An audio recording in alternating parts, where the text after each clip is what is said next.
Amen. Dieu est bon. Je ne dis pas ça à la légère. Parce que croyez-moi, ces temps-ci, plusieurs fois je me suis demandé, mais Jean qu'as-tu, Dieu est amour. Chaque jour c'est plus dur. Où est ton amour, Seigneur? Je crois qu'à un moment donné, il faut être honnête. On a le droit d'être humain. Dieu ne demande pas de réagir comme un ange. Amen. J'espère que vous n'avez pas perdu les bonnes habitudes. De toute façon, vous avez quand même eu culte, n'est-ce pas? Amen.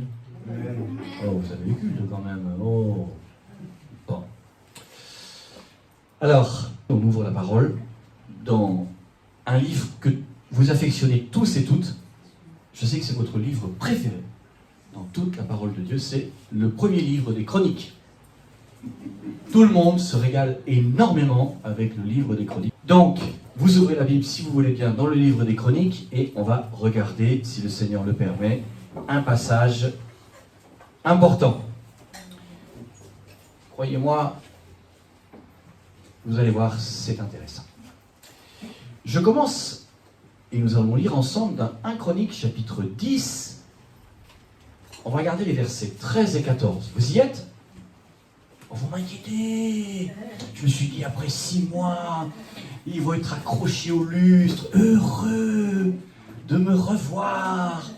Alléluia. Non. Et ben alors? Oh. Bon, alors d'abord, 1 Chronique, chapitre 10, on va lire les versets 13 et 14. Avant, je vous donne le titre. Le titre, il est double. Quand la Bible est amnésique. Vous allez voir. La Bible a perdu la mémoire. Ou alors, quand la Bible est marseillaise.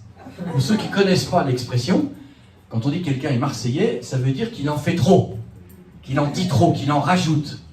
D'accord? Ok pour ça? Bien. Donc, vous allez voir, la Bible semble amnésique. 1 Chronique, chapitre 10, verset 13. Saül mourut parce qu'il se rendit coupable d'infidélité envers l'Éternel, dont il n'observa pas la parole, et parce qu'il interrogea et consulta ceux qui évoquent les morts. Il ne consulta pas l'Éternel, alors l'Éternel le fit mourir et transféra la royauté à David, fils d'Isaïe. Jusque-là, c'est facile, on a le contexte.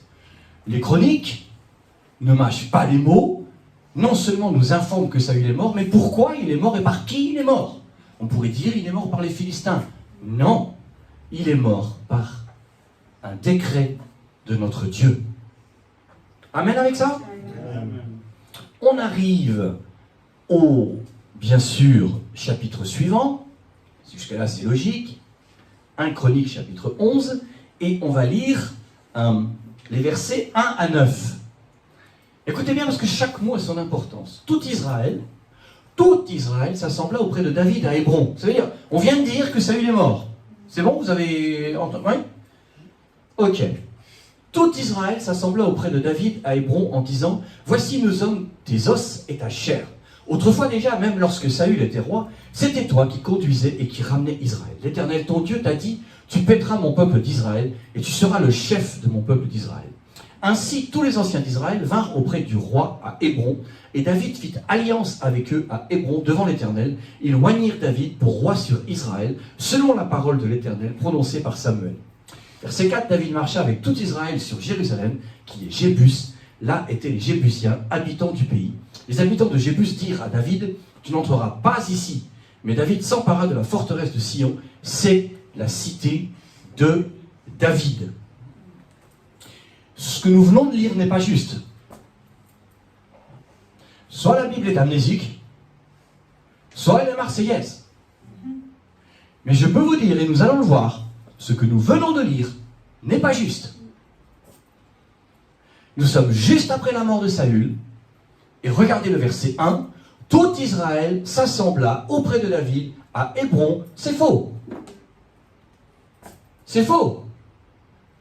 Et c'est juste. C'est faussement juste. Pourquoi c'est faux? Parce que c'est faux. Pourquoi c'est juste? Parce que Dieu a écrit les chroniques dans un but bien particulier. Quand vous lisez Samuel et les rois, c'est ce que nous sommes. C'est ce qui se passe en réalité. Quand vous lisez le livre des chroniques, c'est le regard de Dieu, la gloire de Dieu, comment Dieu nous aime et nous voit. Pour comprendre ce que nous venons de lire et comprendre pourquoi la chronologie n'est volontairement pas juste, parce que bien sûr Dieu n'est pas amnésique, mais on va comprendre pourquoi la chronologie est volontairement fausse. On va dans 2 Samuel chapitre 2, et on va voir ici la réalité et la véritable chronologie des événements. 2 Samuel chapitre 2 verset 1. Après cela, donc après la mort de Saül, David consulta l'Éternel en disant « Monterai-je dans une des villes de Juda ?» L'Éternel lui dit « Monte !» Et David dit « Mais où monterai-je » Et il lui dit « À Hébron ». David y monta avec ses 2 femmes, Abinoam de Gisraël, Abigaël, une femme de Nabal, de Carmel. David fit aussi monter les hommes qui étaient avec lui, chacun avec sa famille, et ils habitèrent dans les villes d'Hébron. Et pas tous les hommes d'Israël, les hommes de Juda seulement vinrent et oignirent David pour roi sur la maison de Juda, et non pas tout Israël. On vient de lire dans la chronique que juste après la mort de Saül, David aurait régné sur Israël immédiatement. Ce n'est pas le cas. Ce n'est pas le cas. N'est-ce pas? Et on voit au verset, toujours le même chapitre, 8 à 11, Abner, fils de Ner, chef de l'armée de Saül, prit Ish-Boshet, un fils de Saül, et le fit passer à Mahanim. Il l'établit roi sur Galad, sur les Assyriens, Gisraël, Éphraïm, Benjamin, et sur tout Israël. Ce n'est donc pas David qui va être premièrement le roi d'Israël, mais Ish-Boshet. Pourtant, les chroniques nous disent, non, c'est bien David, le roi de tout Israël. Ce n'est pas le cas. Ce n'est pas le cas. Et on va, je l'espère, comprendre pourquoi. Dans 2 Samuel 5, nous étions dans 2 Samuel 2, on va dans 2 Samuel 5, et vous allez voir cette fois la chronologie, elle est juste. 2 Samuel chapitre 5 verset 1. Toutes les tribus d'Israël vinrent auprès de David à Hébron et dirent, voici, nous sommes tes os et ta chair. Autrefois déjà, et nous sommes en train de relire le même passage que dans les chroniques, si vous vous souvenez. Autrefois déjà, lorsque Saül était notre roi, c'était toi qui conduisais notre peuple et qui ramenait Israël. L'Éternel t'a dit, tu pèteras mon peuple d'Israël, tu seras le chef d'Israël. Tous les anciens d'Israël, et cette fois c'est juste, vinrent auprès du roi à Hébron, et le roi David fit alliance avec eux à Hébron. Devant l'Éternel, ils oignirent David pour roi sur Israël. Mais le verset 4 nous dit, David était âgé de 30 ans lorsqu'il devint roi, et il régna 40 ans. À Hébron, le premier règne, il régna uniquement sur Juda 7 ans et 6 mois. Jérusalem, 33 ans. Le tout fait 40 ans sur tout Israël et Juda. Pourquoi? Les chroniques nous disent, Saül est mort, et enchaînent immédiatement en nous disant, pas de problème, David est roi de tout Israël. Alors que ce n'est pas le cas. Comment est-ce que cela est-il possible? Comment est-ce que cela a-t-il pu être écrit?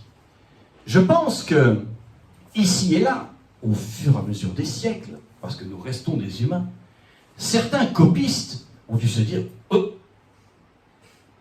j'ai écrit dans Samuel qu'il était juste roi de Juda, et là, je dois écrire qu'il est roi de tout Israël ?» Je pense qu'il y en a au moins un qui s'est couché en disant « Non, mais je ne vais pas écrire ça, je vais attendre demain. » Et puis qui a réfléchi un petit peu. C'est un peu comme ça que Dieu agit avec nous quand il nous donne une parole. Une vraie parole.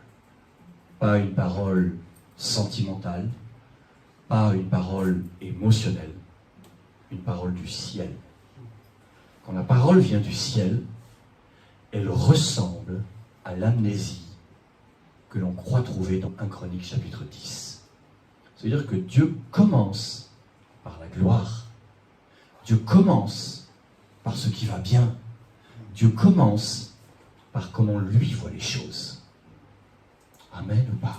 Amen. Et nous, on va, heureusement ou malheureusement, mais ça nous muscle, ça nous forme, nous allons vivre le livre de Samuel. On va le vivre avec les doutes. Vous ne pensez pas que ça n'a pas dû être facile pour David, qui remplaçait un mauvais roi, de n'être roi que de Juda. Les questions ont dû être nombreuses.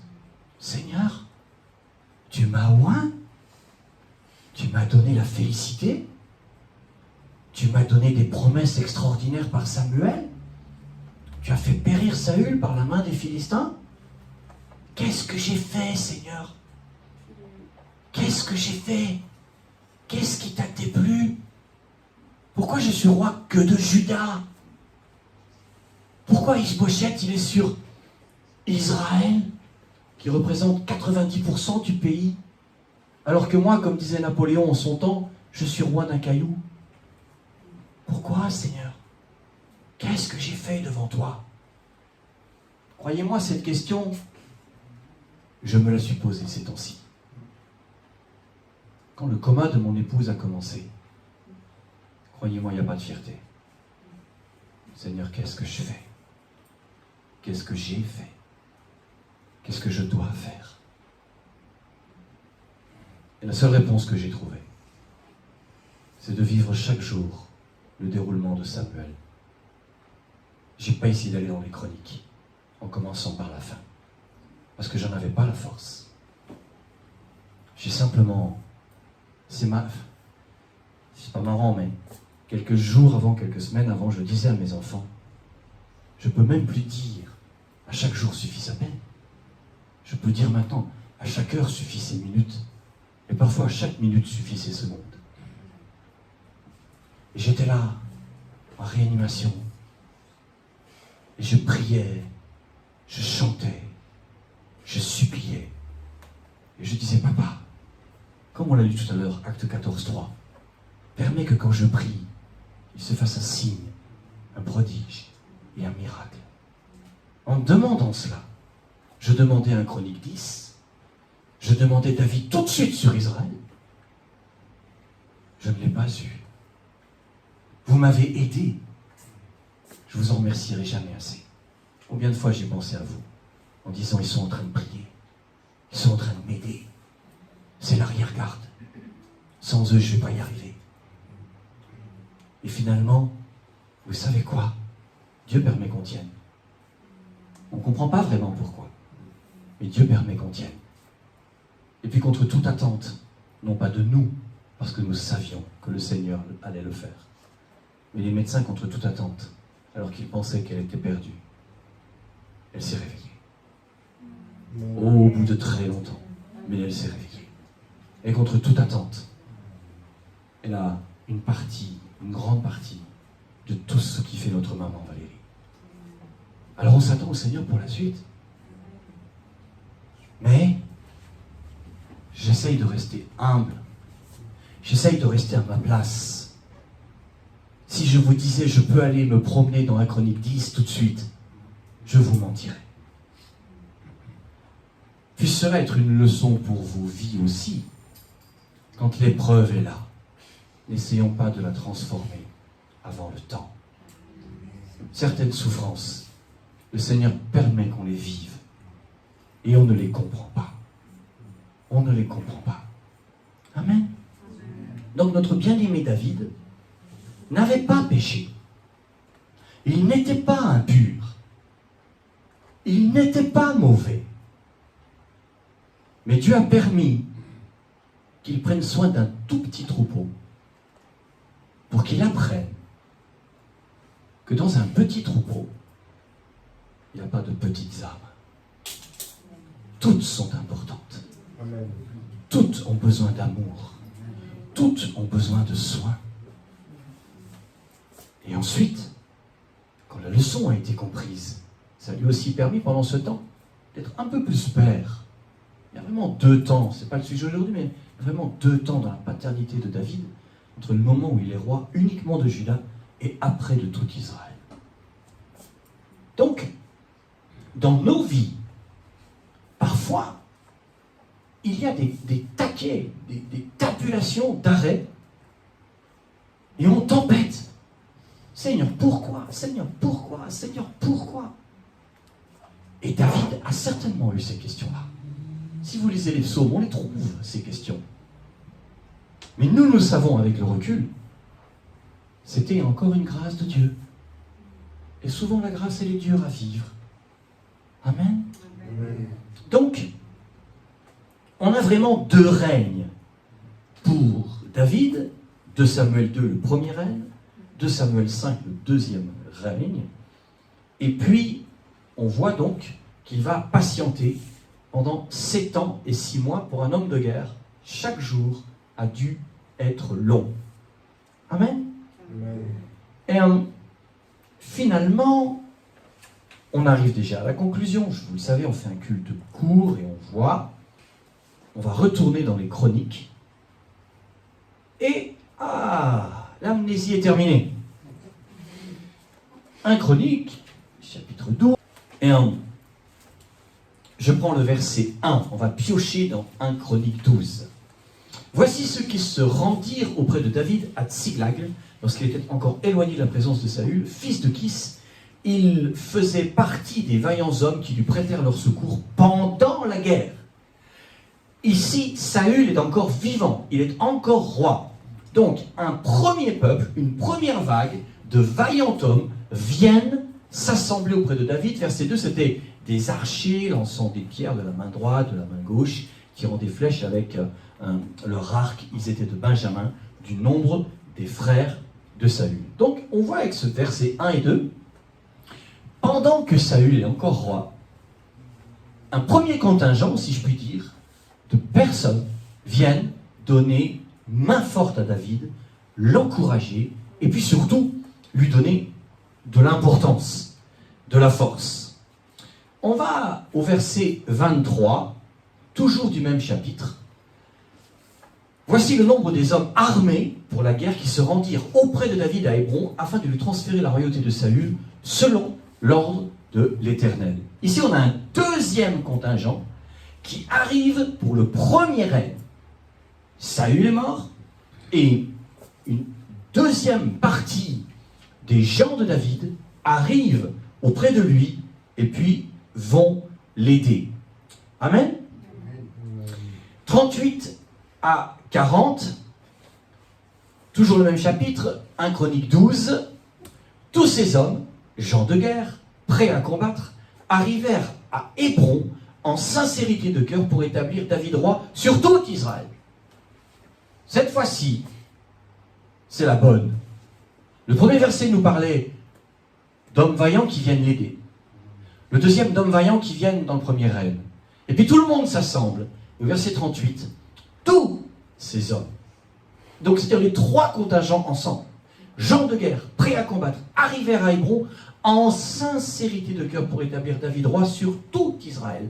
Et tout le reste d'Israël était également unanime pour faire régner David. Ils furent là 3 jours avec David, mangeant et buvant, car leurs frères leur avaient préparé des vivres. Et ici, tout le monde est raccord, tout le monde est d'accord. Ça y est, cette fois-ci, une vraie union a été mise en place par Dieu. David a dû dire ouf.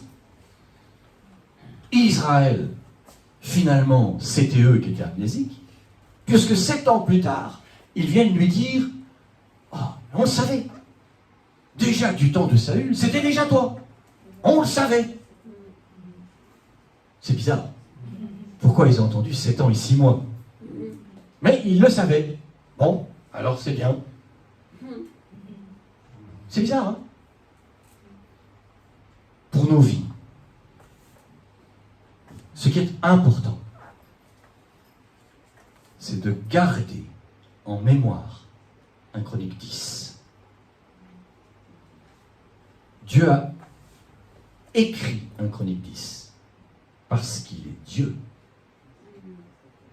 et qu'il sait que malgré Saül, malgré le temps de temporisation, malgré Isbocheth, malgré Abner, qui à ce moment-là, au début du premier règne, est contre lui, un jour, en finalité, ça ira. Et quand je lis 1 Chronique 10, je suis encouragé en me disant, mon Dieu sait ce qu'il fait. Mon Dieu sait ce qu'il fait. Et c'est pas parce que vous avez une parole d'un Chronique 10 dans votre vie que vous savez où vous allez.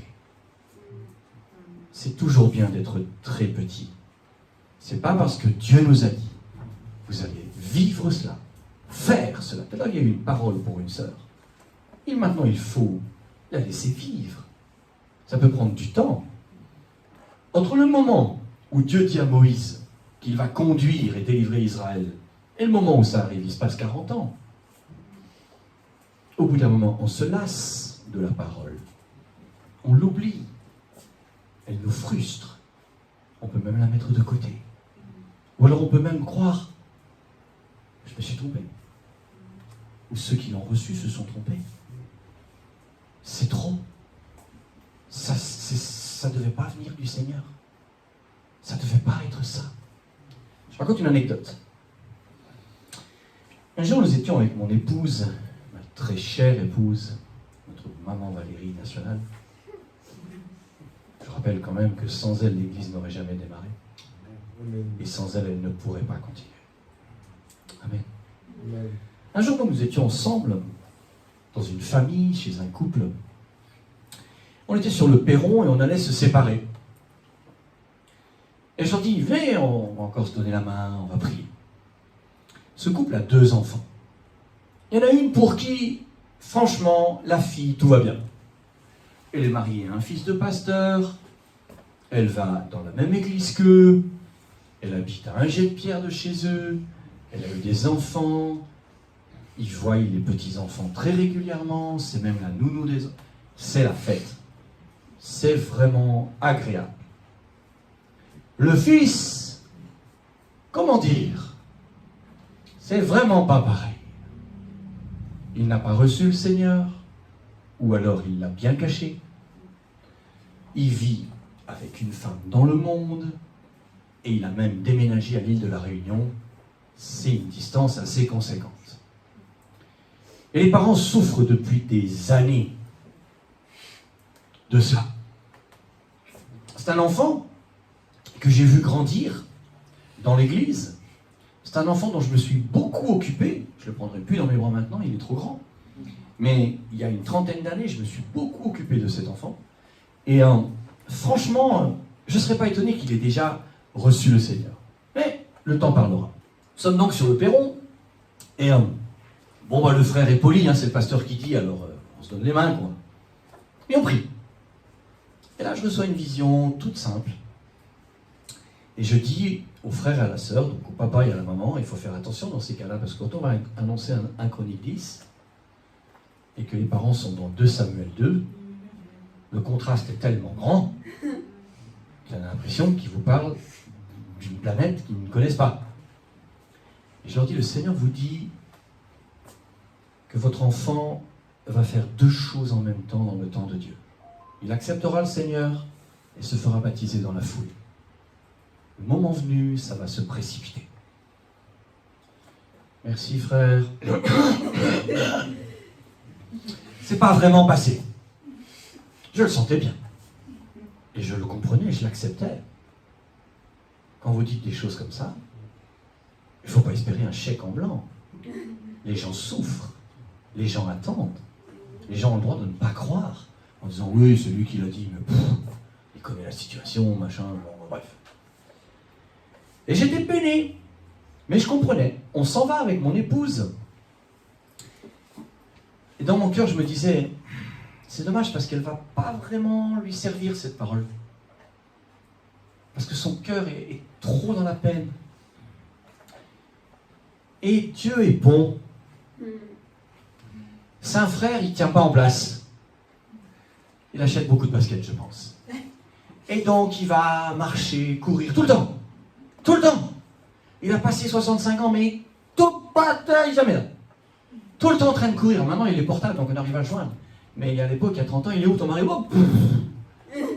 À savoir. Bon. Et puis, il est là en train de partir dans tous les sens. Et il entend une femme chanter dans une langue qu'il ne connaît pas. Intrigué, il s'approche. Ah, bonjour madame. Bonjour monsieur. Ah, vous chantez, c'est beau, parce qu'il les chante aussi. Donc forcément, ça l'intéresse. Ah, c'est beau ce que vous chantez, c'est formidable, mais je ne connais pas la langue, qu'est-ce que vous chantiez? Et il lui dit, je chantais le retour du fils à la maison. Et là, il se souvient de ce qu'il a entendu le matin. Et il m'appelle. Et il me raconte, en me disant, waouh, j'ai vu la chronique 10. Pas avec ces mots-là, vous comprenez, mais Dieu m'a confirmé. Dieu m'a confirmé. Cette femme chantait. Et les paroles, c'était le fils va rentrer, le fils va revenir, le retour du fils. Et il a cru. Sauf que ces événements se sont passés il y a au moins 3 ans. Et qu'il est toujours à la réunion. Et qu'il est toujours dans 2 Samuel 5, le papa et la maman. Ou 2 Samuel 2. Avec les questions de David en disant pourquoi, qu'est-ce qu'on a fait, pourquoi ma fille ça marche, pourquoi mon fils ça marche pas. Et moi, qu'est-ce que j'ai fait, pourquoi ma femme est tombée comme ça, pourquoi. Vous avez remarqué la chronologie, la manière où est placé le livre des chroniques, il est après Samuel, après les rois. Donc, quand on lit la Bible dans l'ordre, on se prend d'abord les grandes herbes, d'abord les ronces et les orties, et après, on arrive dans les chroniques. Et quand on arrive dans les chroniques, la plupart du temps, beaucoup de frères et sœurs zappent. Parce que les 9 premiers chapitres, ce n'est quasiment que des noms. Mais vous ne pouvez pas vous imaginer toutes les informations extraordinaires qu'on apprend dedans. C'est incroyable tout ce qu'il y a dedans. Amen. Seigneur, aide-nous, quand tu nous parles, nous-mêmes, par une personne, ou en lisant ta parole, quand tu nous parles d'un projet de 1 Chronique 10, aide-nous à le vivre, au moins dans notre cœur. Aide-nous à le croire, aide-nous à nous y accrocher. Aide-nous quand notre âme nous dit c'est faux, ça ne va pas arriver. Aide-nous à tenir. Aide-nous à tenir. Nous te le demandons, Papa, au nom de Jésus. Amen.